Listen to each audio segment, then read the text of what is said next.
Hello दोस्तों, नमस्कार। मैं मोनिका स्वागत करती हूँ आप सभी का आपके अपने यूट्यूब चैनल योगा वाले पर। दोस्तों, आज की वीडियो में आपको बताने वाली हूँ कि प्रेगनेंसी के टाइम पर बहुत ही ज़्यादा कॉमन एक समस्या होती है, यानी बहुत ही सामान्य सी एक प्रॉब्लम ये होती है कि हमें एसिडिटी की शिकायत बहुत ज़्यादा बढ़ जाती है। यानी शरीर में और अपने गले से लेकर चेस्ट वाला जो एरिया होता है, यानी अंदर का जो पार्ट होता है, उसमें होती है बहुत ही भयंकर जलन और तेजाब सा बनता है, खट्टी डकारें आती हैं और इसकी वजह से बहुत अनईज़ी फील होता है और कुछ भी आप नहीं खा पाते हैं। कुछ भी चीज़ आप खाएँगे तो आपको बहुत ही ज़्यादा जलन फील होती है और कभी-कभी इतनी ज़्यादा जलन बढ़ जाती है कि हम खाना भी नहीं खा पाते हैं। तो आज की वीडियो में मैं आपको ऐसे 2 प्राणायाम करके बताऊँगी जो कि हमें शरीर में ठंडक देंगे और हमें हमारी जो एसिडिटी है उसकी समस्या को बहुत हद तक कम करेंगे और धीरे-धीरे अगर आप इसकी प्रैक्टिस करते हुए जाएँगे तो आपकी एसिडिटी की समस्या एकदम ख़त्म हो जाएगी। और इसके साथ-साथ मैं आपको कुछ ऐसे टिप्स भी बताऊँगी जिसको करने से यानी जिसको आप फॉलो करेंगे तो उसको करने से भी आपको बहुत ही ज़्यादा राहत मिलेगी। सबसे पहले तो हमें ये जानना है कि एसिडिटी होती क्यों है। एसिडिटी इसीलिए होती है क्योंकि प्रेगनेंसी यानी गर्भावस्था के दौरान हमारे शरीर में जो प्रोजेस्टेरोन हार्मोन होता है वो बहुत ही ज़्यादा बढ़ जाता है और जिसकी बढ़ने की वजह से हमारा जो डाइजेशन होता है वो बहुत ही ज़्यादा स्लो हो जाता है। यानी जो खाना पचाने की जो प्रक्रिया होती है शरीर में वो धीरे धीरे इतनी स्लो हो जाती है। यानी जब हमारा 2nd और 3rd ट्राइमेस्टर आता है यानी गर्भावस्था जितनी आगे बढ़ती जाएगी उतना ही हमारा जो डाइजेशन है स्लो होता जाएगा और धीरे धीरे हमें एसिडिटी की समस्या हमारी बढ़ने लग जाती है। तो इसके लिए हमें ध्यान रखना है कि ज़्यादा से ज़्यादा पानी पीना है। पानी पीना बहुत ज़रूरी है और इसके अलावा हम केला खा सकते हैं ठंडी चीज़ों में और हमें वाटरमेलन हो गया ये खा सकते हैं, खरबूजा खा सकते हैं। ये चीज़ हमारे शरीर को ठंडक देती है और साथ साथ में हम दूध भी पी सकते हैं। यानी आप ठंडा दूध पिएंगे, गर्म दूध नहीं पिएंगे, इससे आपको बहुत ही आराम मिलेगा। तो चलिए अब हम यहाँ से प्राणायाम की शुरुआत करते हैं। तो मैं आपको पहला प्राणायाम बता देती हूँ। पहला प्राणायाम है हमारा चंद्रभेदी प्राणायाम। चंद्रभेदी प्राणायाम करने के बहुत सारे फायदे हैं और ध्यान रखेंगे इस टाइम आप जितनी भी एक्सरसाइज कर रहे हैं यानी गर्भावस्था के दौरान आप जितनी भी एक्सरसाइज या प्राणायाम कर रहे हैं तो आपको खाली पेट नहीं करना है, आप हल्का हल्का मील ले सकते हैं। तो चलिए शुरू करते हैं। आपको सिंपली अपने मैट पे या फिर जहाँ पे भी आप बेड पे करना चाहते हैं कहीं पर भी बैठ के कर सकते हैं। जरूरी नहीं है कि आपको नीचे ही बैठना है। कमर गर्दन आपकी सीधी रहेगी, इसका आपको खासकर ध्यान रखना है। चलिए आप शुरू कर लेंगे हम चंद्रभेदी प्राणायाम का अभ्यास। शुरू करना है हमें अपने लेफ्ट नोस्ट्रल से। इसमें हमारा जो प्रोसेस होगा वो लेफ्ट नोस्ट्रल से श्वास को भरना रहेगा और राइट से छोड़ना रहेगा। लेफ्ट से श्वास लेनी है, राइट से छोड़नी है। बहुत ही सिंपल प्रोसेस है। चलिए अपने हाथ से मुद्रा बना लेंगे। अपनी मिडिल और इंडेक्स फिंगर को इस तरीके से अपने अंगूठे के नीचे लगा लेना है, इस तरीके से। ठीक है, अब यहीं से करना क्या है, आपको अपने थंब को अपने राइट नोस्ट्रल पे इस तरीके से प्लेस कर देना है, यानी सेट कर देना है। अब यहीं से करना क्या है, आपको श्वास को लेना है अपने लेफ्ट नोस्ट्रल से। ठीक है, अपने लेफ्ट नोस्ट्रल से श्वास को भर लेंगे इनहेल करते हुए इस तरीके से। बंद करेंगे अपने लेफ्ट नोस्ट्रल को, राइट से कर देंगे एक्सहेल, श्वास को यानी छोड़ देंगे बाहर।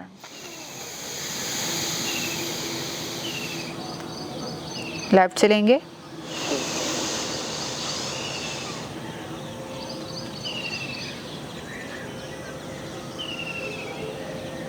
राइट से छोड़ देंगे,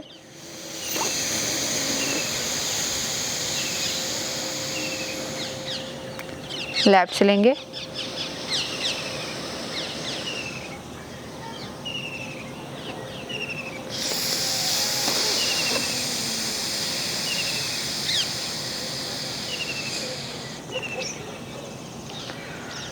तो दोस्तों आपने देखा कि किस तरीके से श्वास को लिया गया है और किस तरीके से छोड़ा गया है। बहुत ही सिंपल और बहुत ही इजी है। आपको लेफ्ट यानी अपने बाईं नासिका से श्वास को भरना है, जितना हो सके उतना भरना है। ऐसा नहीं है कि आपको एकदम से इतना ज़्यादा आप श्वास को भर रहे हैं कि आपकी सांस घबराहट आपको होने लगे, ऐसा नहीं करना है।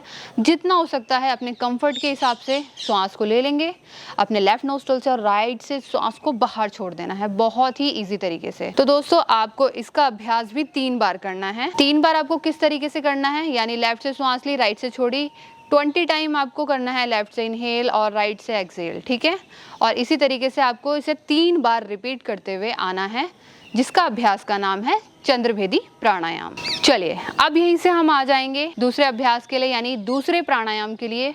बहुत ही अच्छा प्राणायाम है। अगर आप गर्भावस्था में नहीं भी हैं, यानी अगर आप प्रेग्नेंट नहीं भी हैं, तो नॉर्मली लोग भी इसका अभ्यास कर सकते हैं। बहुत ही सिंपल तरीके से करना है। इसमें बिल्कुल भी आपको कोई भी टेंशन नहीं होगी और किसी भी तरह की आपको उलझन नहीं फील होगी। देख लेंगे आपको किस तरीके से इसका अभ्यास करना है। अपनी जीभ को बाहर निकाल लेना है। निकालने के बाद जीभ को मोड़ लेंगे, इस तरीके से ओ शेप दे देंगे।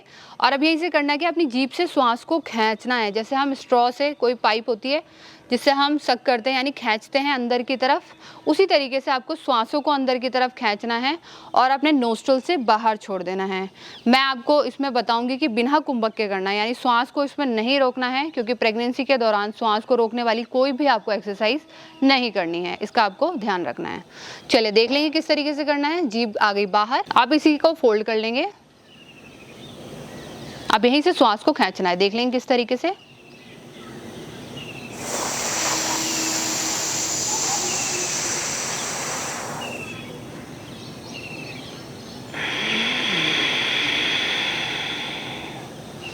जीभ से श्वास ली और नाक से बाहर छोड़ना है। ध्यान रखेंगे, बहुत सिंपल है।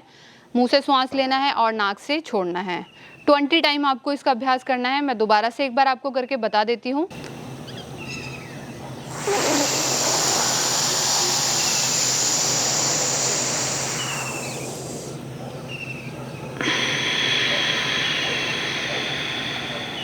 तो दोस्तों देखा आपने कितना आसान था करना। श्वासों को लेना है अपनी जीभ से फोल्ड करते हुए और अपने नाक से श्वास को बाहर छोड़ देना है। इसका अभ्यास आपको 3 बार करना है और प्रैक्टिस में आते आते आप इसका अभ्यास बढ़ा सकते हैं, यानी आप इसे 5 बार भी रिपीट कर सकते हैं।